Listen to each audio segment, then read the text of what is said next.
meus irmãos, abrirem as Bíblias na primeira carta de Paulo aos Coríntios, capítulo número 11. Nós vamos ler a partir do verso número 23. Diz assim o texto: Porque eu recebi do Senhor o que também vos entreguei, que o Senhor Jesus, na noite em que foi traído, tomou o pão, e tendo dado graças, o partiu e disse: Isto é meu corpo, que é dado por vós. Fazei isto em memória de mim. Por semelhante modo, depois de haver ceado, tomou também o cálice, dizendo: Este cálice é a nova aliança no meu sangue. Fazei isso todas as vezes que bebedes, em memória de mim. Porque todas as vezes que comedes este pão e bebedes o cálice, anunciais a morte do Senhor, até que Ele venha. Por isso, aquele que comer o pão ou beber o cálice do Senhor indignamente, será réu do corpo e do sangue do Senhor. Examine-se, pois, o homem a si mesmo, e assim coma do pão e beba do cálice. Pois quem come e bebe, sem discernir o corpo, come e bebe juízo para si. Eis a razão porque há entre vós muitos fracos e doentes, e não poucos que dormem. Porque se nos julgássemos a nós mesmos, não seríamos julgados. Mas quando somos julgados, somos disciplinados pelo Senhor, para não sermos condenados com o mundo. Amém? Então hoje é um dia muito especial, porque estamos aqui na casa do Senhor para participar da Santa Ceia. Isso daí foi instituído pelo próprio Senhor Jesus Cristo, e nessa palavra ele mostra que nós temos que fazer isso, como diz no verso 24, fazer isso em memória de mim. No verso 25, quando fala sobre o vinho, fala que é uma nova aliança no sangue de Jesus. Ele fala: fazei isso todas as vezes que beberes, em memória de mim. Nós fazemos isso verdadeiramente para nós nos lembrarmos. Nós nos lembrarmos que Jesus, Ele derramou o sangue dEle para nos purificar. Ele derramou o sangue dEle para nos perdoar. Então nós não estamos aqui de graça. Não é de graça. Alguém pagou o preço. E fala assim de uma nova aliança. E uma das coisas que nós vemos quando meditamos nesta palavra, que Deus, Ele fez uma aliança bem antes disso daí com um homem chamado Abraão. É assim, Abraão, homem, vamos por assim, um homem como qualquer um de nós aqui, claro, mas um homem muito especial, um homem que quando Deus o chama e fala assim: olha, Abraão, você vai sair da sua terra, você vai sair do meio dos teus parentes, você vai peregrinar pelo deserto, por vários lugares aí, mas de você, todas as famílias da terra vão ser abençoadas. E Deus faz uma aliança com Abraão, faz com um homem uma aliança. E Abraão conta a história que ele sai, ele tinha 65 anos de idade, do meio dos caldeus, e vai caminhando, porém, ele não tinha filhos. E quando ele está chegando já na idade dos 100 anos de idade, aí nasce o filho dele, Isaac. Claro, foi uma felicidade para ele, para Sara, com 90 anos de idade. Pense, é milagre. Mas eu quero que os irmãos saibam que a aliança que Deus fez com Abraão foi uma aliança baseada em milagres. A aliança que Deus faz conosco também é uma aliança baseada em milagres. Milagre, nós vamos ver que quando Deus deu filho para Abraão, de uma maneira milagrosa. E por outro lado, nós vemos que o nascimento de Jesus também foi um milagre, porque foi uma virgem ficando grávida. Não existe isso na face dessa terra, é impossível, porque geneticamente você precisa do gene da mulher e do homem, e nós tínhamos ali em Maria o gene do ser humano, e a outra parte veio dos céus, era de Deus. Então Jesus era filho de Deus. Isso é um milagre. Então, ou seja, Deus ele cria o ser humano e depois ele nasce de uma mulher. Aleluia. E Jesus caminha, veja bem, Jesus é Deus, porque fala que no princípio ele estava com Deus, ele é a base de todas as coisas. E Jesus, ele caminha nesta terra, Deus no formato de homem. E eu vou falar uma coisa para os irmãos. Jesus teve frio, teve calor, sentiu fome, ficou nervoso uma hora lá, ficou irritado de ver o pessoal abusando do templo, vendendo coisas, sabe, profanando. Ele falou assim: olha o que vocês estão fazendo na casa do meu pai. Doeu no coração de Jesus. Ele derrubou os camelôs, aquelas pessoas que profanavam ali. Chegou uma hora que queriam apedrejar a Jesus. E Jesus não falou assim: ei, peraí, pode jogar pedra, eu sou Deus. Não, ó, ele correu, foi embora, fugiu, deixou. Sabe por quê? Era Deus, sim, mas ele estava como homem. E Jesus também foi tentado. Ele foi tentado na hora que ele estava com muita fome, e chegou ali o tentador para provocá-lo, mas ele resistiu. Eu fico pensando quantas outras tentações Jesus não teve, mas ele venceu. Ah, mas ele era Deus, mas estava na forma humana. Então Jesus venceu. Então nós vemos essa aliança que começou com Abraão. O nascimento de Isaac foi um milagre. Só que chegou um ponto na vida de Abraão que Deus falou assim: olha, Abraão, eu quero agora que você entregue o teu filho para mim. Eu quero que você sacrifique o teu filho. Eu quero que você mate o teu filho, depois coloque numa pedra com lenha e queime, e ofereça ele para mim. Qual é o homem aqui que teria coragem de fazer isso com um filho? E outra coisa, ele não tinha 2, 3, 4 filhos que ele pudesse pensar: bem, eu ofereço um, depois ainda tem outro. Não. Mais ainda, era filho da velhice dele.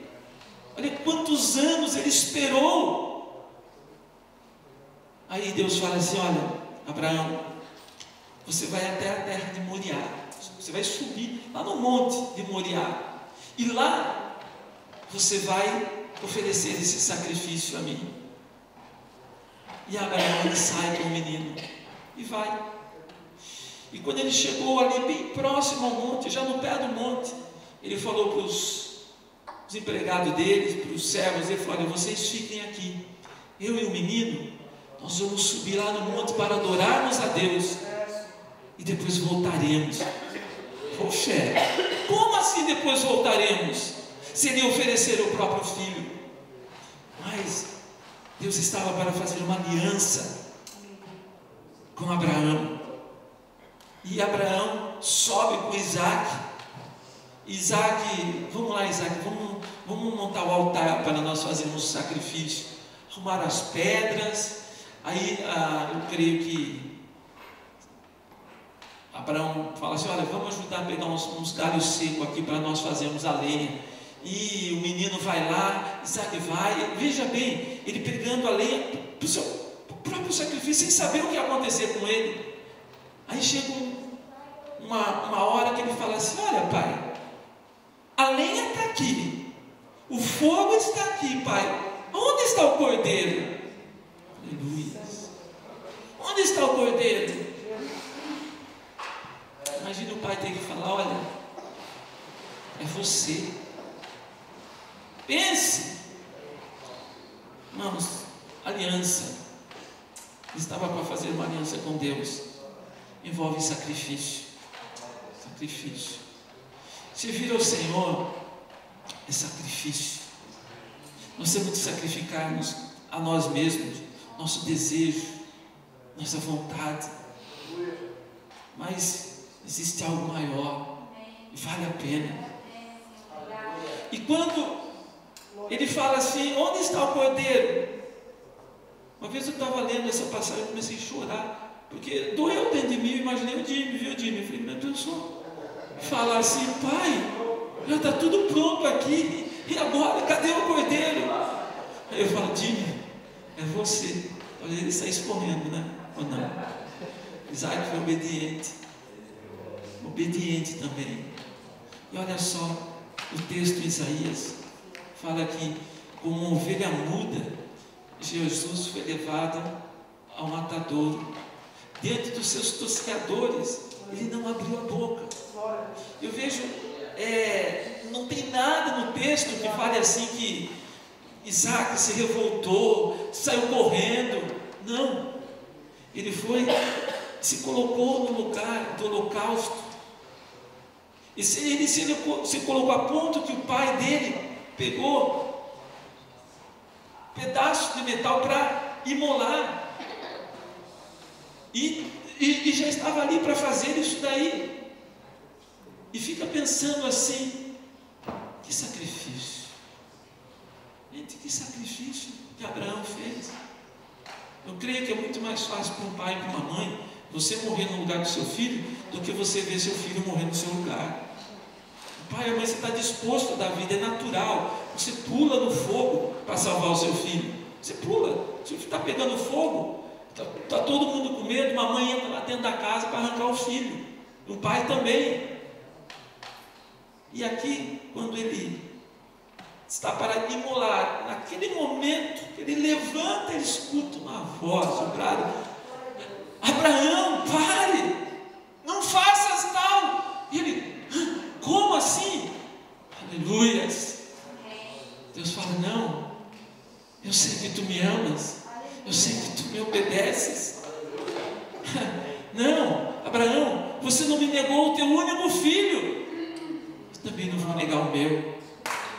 Em ti todas as nações da terra vão ser abençoadas, porque você não negou o teu filho. Aleluia. Abre o Salmo 91, lá no finalzinho fala assim: pois aquele que tão encarecidamente me amou, eu também o livrarei.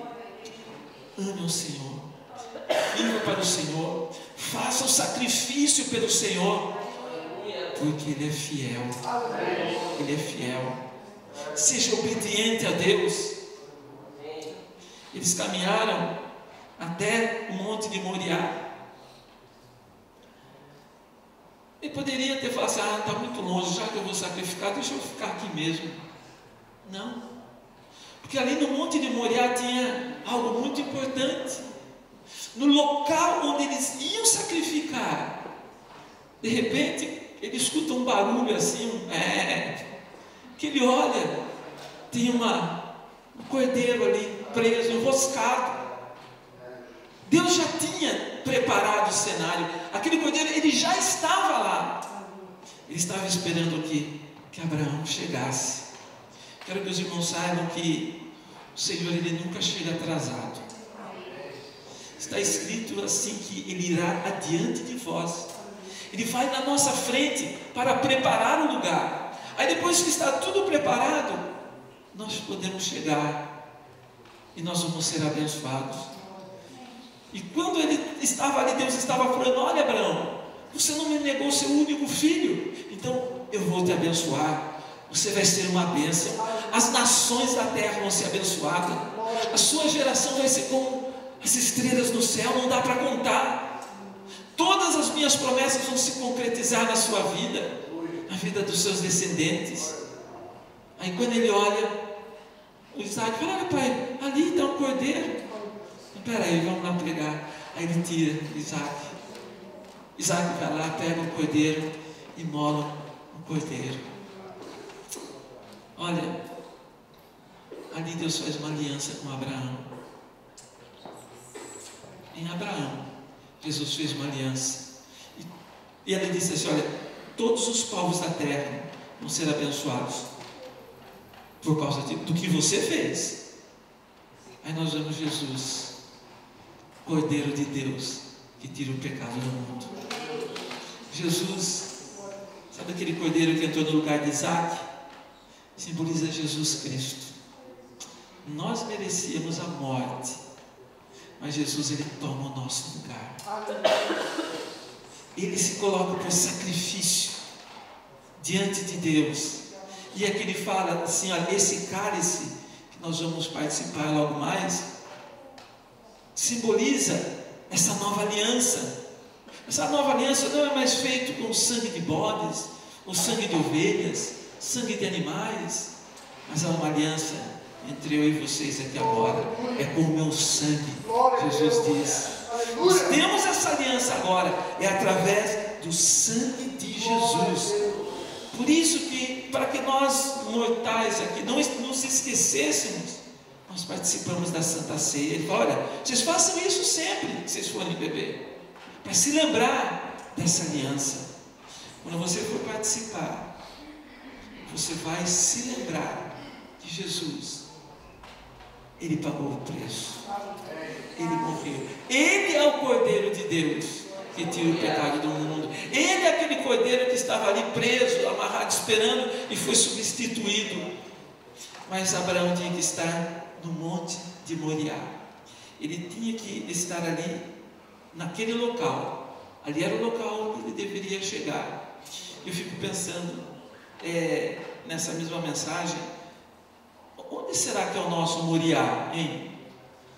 Deus tem promessas para as nossas vidas.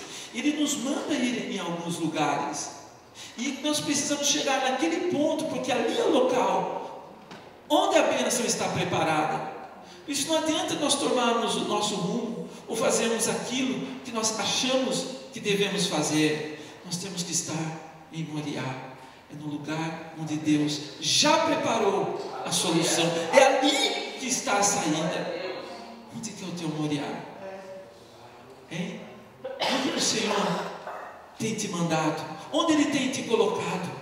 Não saia da presença de Deus. Não queira encurtar o caminho, não, se Moriá está muito longe, deixa eu ficar por aqui mesmo. Não! Fique no local onde o Senhor te colocou, porque é ali que Ele ordena a bênção. Nós vamos estar participando agora da Santa Ceia. E como está escrito aqui: examine-se, pois, o homem a si mesmo, e coma do pão e beba do cálice. Pois o que come e bebe sem discernir o corpo, come e bebe juízo para si. Eis a razão porque há entre vós muitos fracos e doentes, e não poucos que dormem. Examine-se, pois, o homem a si mesmo. Como está a sua vida? Você está em Moriá? Você está no lugar onde Deus te colocou? É no lugar de sacrifício. Irmãos, deixa eu só dar um outro exemplo aqui.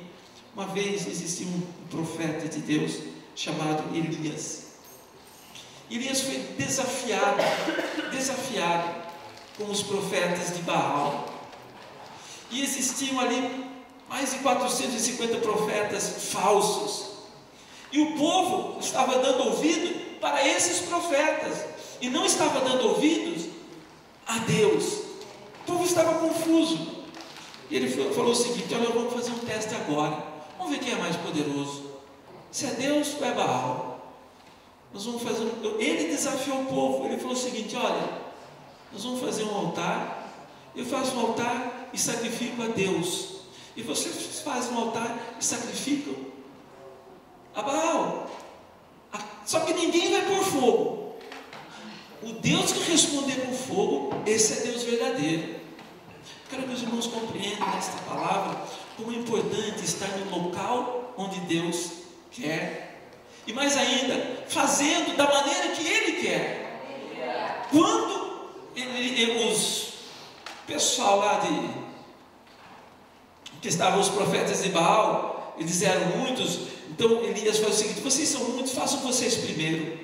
Aí eles fizeram lá o altar, colocaram a lenha, colocaram o animal em cima e começaram: manda fogo, Baal, e gritaram, e pegaram facas, se cortaram, E Elias ainda zombava, falava assim: vai, grita mais alto, quem sabe ele está dormindo, você vai acordar ele. E não aconteceu nada. E eu fico pensando, um momento de tensão depois, agora é a nossa vez. Que responsabilidade, não? Desafiou o inimigo. E agora ele tinha que provar que Deus é o Senhor. Aí o que ele faz? Ele chega no altar, primeiro o altar tudo quebrado. Espera aí, fogo não cai em altar quebrado. Vamos arrumar o altar. Pega 12 pedras, simbolizando as 12 tribos de Israel. Deixa bem alinhadinho, bem bonitinho, uma sobre a outra. Agora, coloca a lenha. Depois que colocar a lenha, tem que colocar o quê? O animal. O que é o animal? É o holocausto, o sacrifício, né? Porque altar, a lenha não é um sacrifício. O animal que é sacrificado, coloca ali o animal sacrificado. O animal teve que sofrer ali, morrer. E agora eu vou orar a Deus. Só que ele pensou assim: Deus do impossível, mas esse povo aí pode ficar com alguma dúvida. Faz o seguinte: cave em volta do altar aqui, olha, uma vala. Agora traz água aí, joga água em cima do holocausto, em cima da lenha, em cima não, mais água. Não, eu quero ver água assim, um córrego de água aqui. O povo falou assim: nossa, deve estar brincando. Nosso Deus é todo poderoso. Eu digo para você, quando você está nele, e as palavras dele estão em você, você não tem medo de desafio, você não tem medo do inimigo, você enfrenta. Sabe por quê? Você sabe que o maior é o que está em você. Mas era preciso o quê? O holocausto. O holocausto. O sacrifício tinha que estar sobre o altar. Aí Elias chega e clama ao Senhor. Ele não precisou ficar meia hora clamando, não precisou levantar um jejum de 40 dias, não, ele já estava preparado. Ele simplesmente clama ao Senhor e pede que o Senhor mostre quem Ele é. Naquela mesma hora, desce fogo do céu, mas desceu com uma intensidade tão grande que queimou o holocausto, queimou a lenha e secou até a água que estava em volta. Aleluias! Sabe? Quem aqui quer fogo? O céu sobre a vida. Amém? Agora quem quer fazer o sacrifício? Quem quer ser o holocausto aí? Amém? Tem que ser sacrifício. O holocausto, sem sacrifício não tem fogo. Tem que consertar o altar. Se o altar está quebrado, se tem coisas na vida que estão erradas, áreas pecaminosas, como que vai cair fogo do céu? Aleluias. O Senhor quer derramar fogo. Nós esperamos um avivamento. Eu creio nesse avivamento. Mas esse avivamento eu acredito que vai acontecer quando o povo estiver no altar em sacrifício. A necessidade do sacrifício. A Bíblia fala que eu tenho que oferecer o meu corpo em sacrifício vivo. É sacrificar o meu corpo. O fogo vai cair. Amém?